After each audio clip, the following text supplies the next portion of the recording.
This video goes with Hansen and Quinn's Greek and Intensive course, and it covers sections 99 and parts of sections 100 and 102.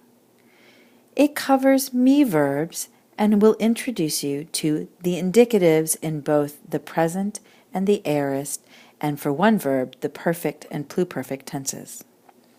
You can find these things in Hansen and Quinn on pages 336 to 343 and 369 to 372.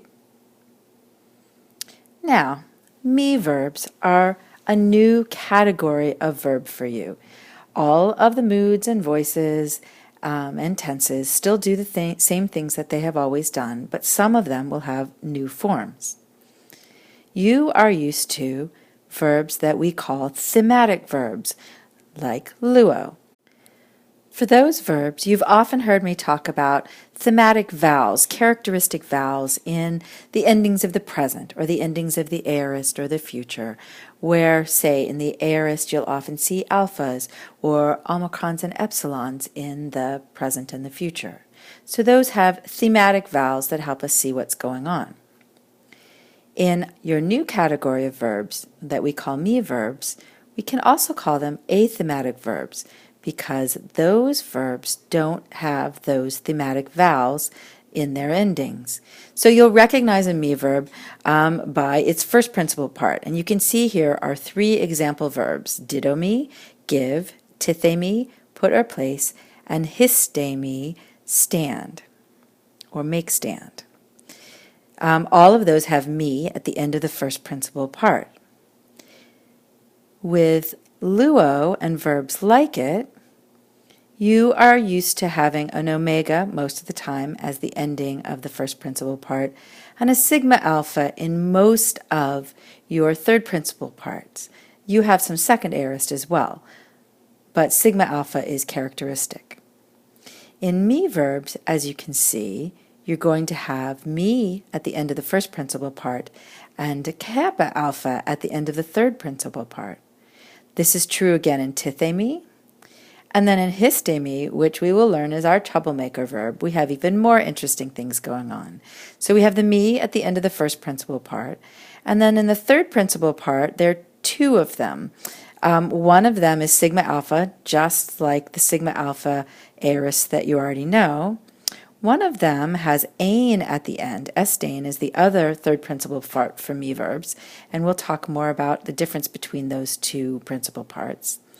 And then histe me actually has an unusual fourth principal part that looks like the regular kappa alpha ones of the verbs that you already know, but as we'll see close to the end of this video, does some unusual things. Okay, so here's a reminder of everything you can do with tense and voice and the different principal parts. So since I just showed you that me verbs are really only messed up from the point of view of thematic verbs or the verbs that you already know, they're only new and different. Let's not say messed up. Let's say new and different in the first principal part, the third principal part, and the fourth principal part. It's only the things that those principal parts do that we'll have to worry about here. So, if it's from the first principal part, you know that you get the present and imperfect tenses, and that you get both of those tenses in the indicative mood. So we'll have to learn that for me verbs in active, middle, and passive. The present tense also has the subjunctive, the optative, the infinitive, the imperative, and the participle in all three voices. So we will eventually have to learn all of those forms too for your new and different me verbs. This video is only going to cover the indicative, and so we'll save all of those other moods for future videos. The third principal part, as you know, does aorist things and only does them in the active and the middle. So we will need to cover all of these moods for the new and different verbs, your me verbs, in the aorist, all those things from the third principal part. From the fourth principal part, we get the perfect and pluperfect active. And there we have indicative as well as infinitive. This video will teach you the indicative for the aorist in the active and middle, and the indicative in the perfect and the pluperfect in the active, just for histemi. All right. So here are your new and different verbs, your me verbs, didomi, tithemi, and histemi, and all their principal parts. But everything in the second principal part, doso, theso, and steso, behave exactly the way second principal parts have always behaved for you, so we're not going to worry about those. In the third principal part, we'll be doing lots of work with didomi, tithemi, and histemi, but not with one of the principal parts of histemi, estesa, which, as you can see, is a good old sigma alpha aorist, and so we won't be worrying much about that. Fourth principal part for didomi and tithemi, completely the way that you would expect from, paidewo. So we won't worry about those. And the fifth principal parts also behave as thematic verbs, as do the sixth principal parts. So it's really just these principal parts that we're going to be worrying about in all of our new forms. The basic idea that you might want to get under your belt for me verbs is that they have different stems that you can't necessarily see in the principal part. So from the first principal part, there's going to be a long grade stem. And we're only going to use that when the verb form is singular and indicative and active. For all other forms, anything that doesn't meet all three qualifications, singular and indicative and active, we'll use a short grade form. So here are the stems for didomi, tithemi, and histemi in the first principal part if they are long, and the short grade stems look like this. In the third principal part, me verbs follow the same logic. There'll be a long grade stem and a short grade stem. The long grade only for things that are singular, indicative, and active, and the short grade for all other forms. And here is what they look like. Now we're going to have a couple of different stems for the fourth principal part of histemi, hesteka, but I'm just going to tell you those individually when we get there. All right, let's learn some paradigms. Starting with the present indicative active. Of course, everything present comes from the first principal part, so we're going to need that principal part and endings. We need a place to put them, singular and plural, first, second, and third, just as we've always had for the present indicative. And here are your endings. Now, we need to decide, oh yes, we'll have recessive accent, but we need to decide which stems to put those on. So right now, we're doing present indicative and active. So as far as our criteria go, it's indicative and it's active, and all of the singular then are going to have these long grade stems, and I'm going to go ahead and put them in. All the other forms will have the short grade. So in this case, that just means the plural, and I'm going to put those stems in. And here we have the singular, didomi with the long stem, didos, didosi. For tithemi, it's tithemi, tithes, tithesi, and then histemi is histemi, histes, histesi. As you can see, there are no thematic vowels on those endings, and they simply get slapped onto the end of the long grade stems. The same goes for the plural, where the men, te, and asi go on to those short grades, and that works beautifully for didomi and beautifully for tithemi, and it works for first person plural and second person plural for histemi. But when we get to the third person plural with that alpha at the end of the short grade of histemi, it's going to behave as an alpha contract, and the alpha is going to contract with the other alpha, and we're going to get this ending. So let's do that recessive accent. And the only place that it's not obviously recessive is with the contract verb rules and that last third person plural of histemi. So again, we have didomi, didos, didosi, didamen, didata, didaasi, tithemi, tithes, tithesi, tithemen, titheta, tithaasi, histemi, histes, histesi, histamen, histate, histasi. It helps to get used to pronouncing carefully the difference between omega, O, and omicron, A, and the difference between eta, A, and epsilon, E, and the difference between eta, A, and alpha, A, so that you can hear the difference as you see the difference in the singular and plural and the long and short grades of these verbs. Let's go on. The present indicative middle passive for athematic verbs, of course, comes from the first principal part, and we're going to have endings for those. So here, and it'll be recessive, and here are the endings. As you can see, these are your primary person markers for middle and passive. My, si, tai, methus, the, and tai, without thematic vowels on the front of them. And that's what we get to do quite easily then with the me verbs, because they are athematic. So now we have to decide what stems to put those on. And we're looking at the long grade rules first, and we're going to have some singular verb forms, and they're going to be indicative, but now they are not going to be active, and therefore we have to switch over to short grade for all other forms, and all of the stems for the present indicative middle passive are going to be short grade. And then it's pretty easy. We just slap those endings onto those short grade stems, and we'll get really beautiful present indicative middle or passive verb forms.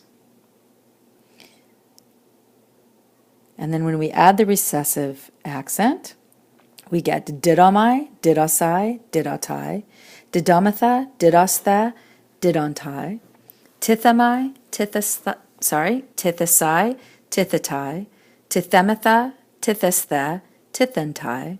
And now for histemi, in the middle or the passive of the present, it's histamai, histasai, histatai, histamatha, histastha, histantai. Now if we look at the imperfect indicative active, we'll need the augment and the first principal part and endings. And those endings might look a little familiar from other tenses and moods that you've had. I think even the new in the first person singular ought to be familiar from the imperfect on that you know in the first person singular from thematic verbs. Accent will be recessive, and now we're going to have to choose which grade stems to use. We will have in the singular verb forms that meet all three criteria. So we're going to have long grade singulars, and all the other forms, all the plurals, will be short grade. So let's see what happens. We're about to get to our first real exception to the rules here. The thing about me verbs is that many of the verbs that the Greeks and we use the most happen to be me verbs. And as I think you know, the words that you use most often are the words that are the most irregular. So the first irregularity is going to happen with the imperfect of didomi. So let's first get the augment onto all of the didomi and tithemi. Now I haven't put an augment onto the stems of histemi because really all you do is lengthen the iota, and so instead of histe it becomes histe, and instead of hista it becomes hista. And you should try carefully to pronounce that difference. It's a little hard for English speakers to hear. Okay, here is the imperfect of didomi, where the singular behaves as if it's got the short grade and it contracts as an omicron contract with the verb endings that you already know for the imperfect. So let me show you that again. Edidun is like edidaon contracted, edidus is like edidaes contracted, and edidu is like edidae contracted. After that, in the plural, it's perfectly regular according to the me verb rules.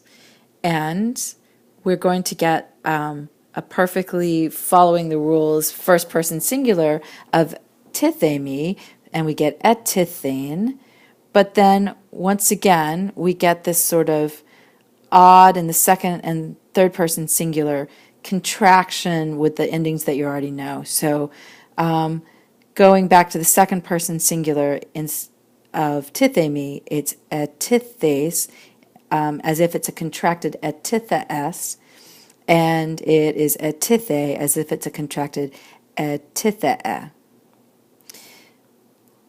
Histemi, usually a troublemaker, is not here in the imperfect. It actually completely follows the rules in the imperfect indicative active.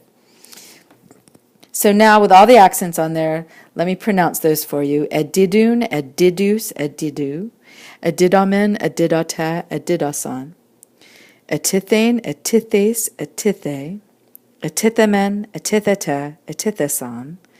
And then for the histemi, we've got histane, histes, histe, histamen, histate, histasan. The imperfect indicative middle passive for me verbs has the augment and the first principal part stems with the secondary person markers that you know so well for the middle passive. Accent will eventually be recessive, and here with choosing our stems, because we're not active, they're all going to be the short stems. So, and these don't do anything weird after they get their augments. Again, histemi is augmented simply by lengthening the iota, and all of those endings get put on just simply ending onto stem. No thematic vowel, no weird contractions, no having to remember that they are old endings with your new verbs. So let's put in those accents, and we get edidamane, edidasa, edidata, edidametha, edidastha, edidanta, etithemane, etithesa, etitheta, etithemetha, etithestha, etithenta, histamane, histasa, histata, and histametha, histastha, and histanta.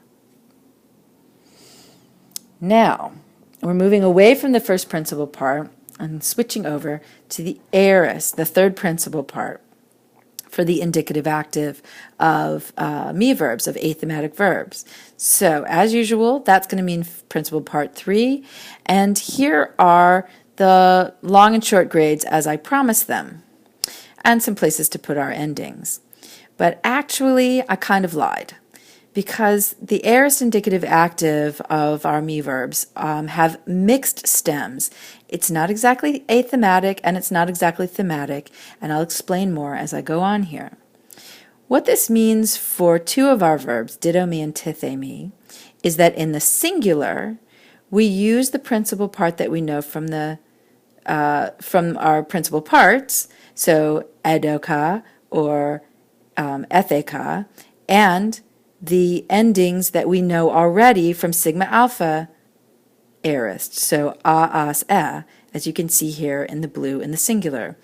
And the new endings are for the plural, where we will use the short grade stems and simply add men, te, and san. So here's what that looks like. There's the stem, the long grade or thematic stem from the principal parts, and here's the short grade stem that you have to know to put in the plural. Here they are for tithemi's aorist.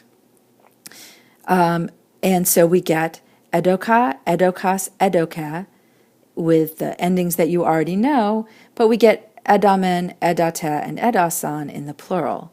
And the same thing happens with tithemi, etheka, ethekas, etheka, ethemen, ethete, and ethesan. Now you might be wondering, oh wait, sorry, got to put those recessive accents in. You heard me pronounce them. There they are.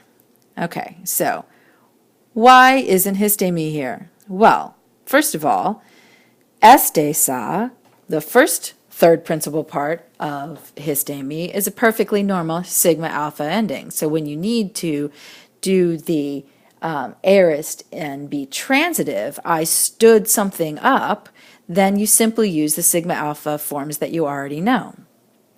The other third principle part, estain, has its own set of forms that doesn't follow the rules that I just laid out here for didomi and tithemi. So let's move on to those.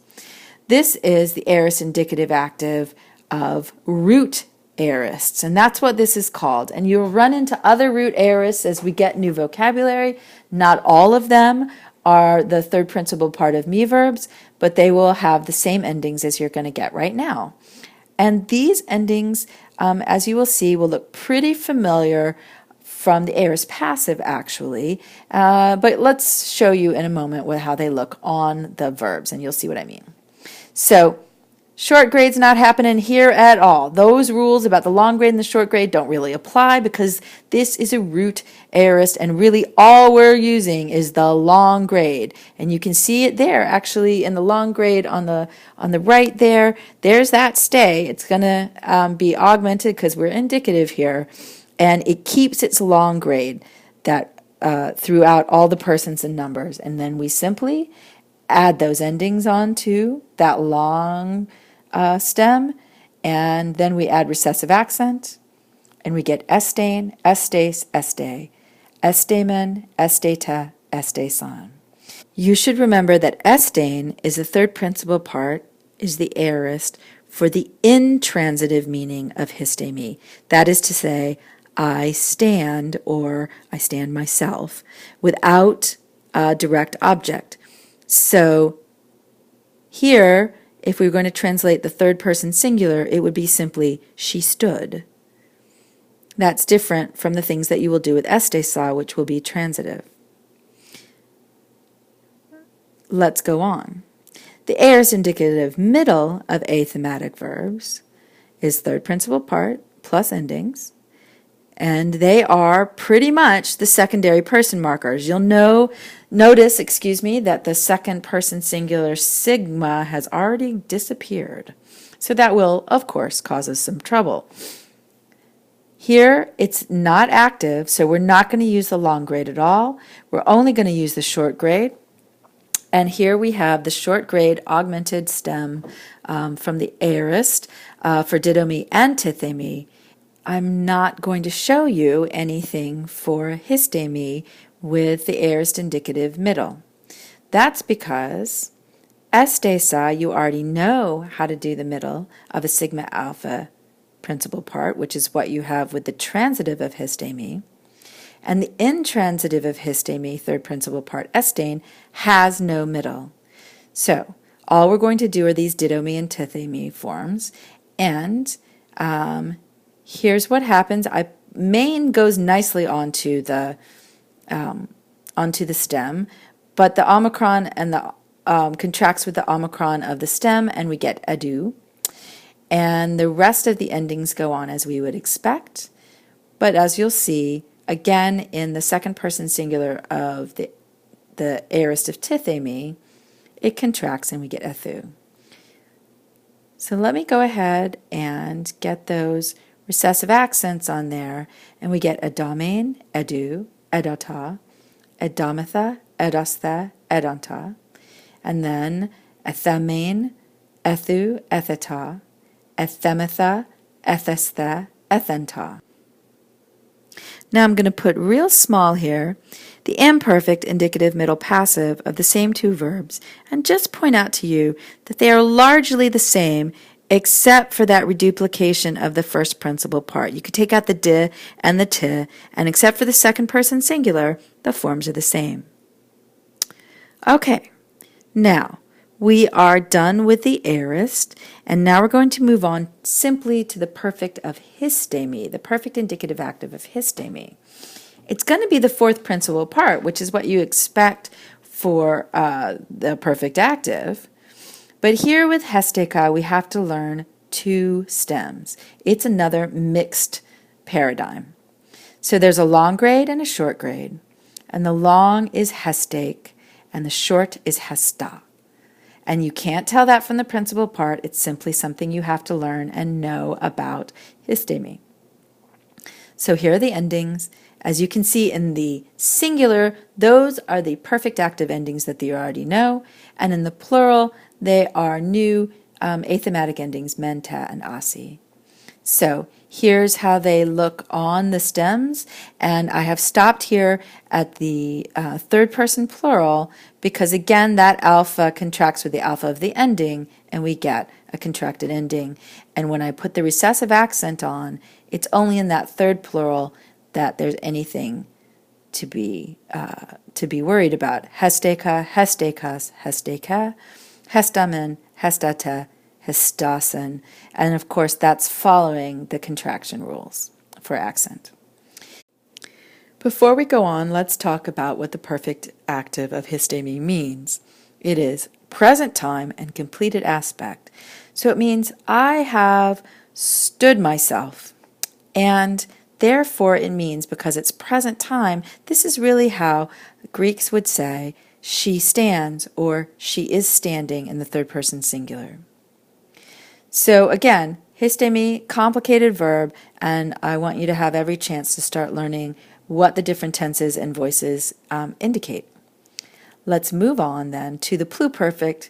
You're not going to see the pluperfect very often, but let's just make sure we see all the forms. It's going to be the augment, sometimes, and the fourth principal part in endings. And again, hesteka is going to do strange things. It's going to be mixed. And in the long grade, which is going to be there for the singular, it's going to have the augment. And so we get haystack.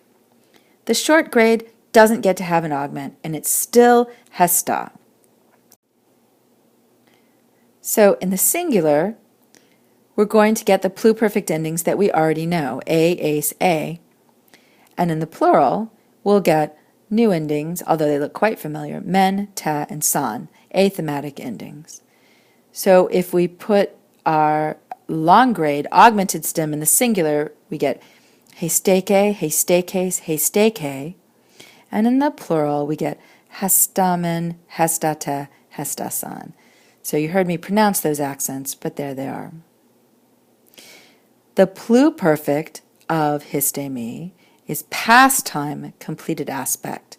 So already having gotten up, she was standing, and that's the way you understand that one. I think that's plenty of me verbs for now. You will look to future videos for the subjunctive, the optative, the imperative, the infinitive, and even the participles. Until then, I hope that you learn very well your indicatives.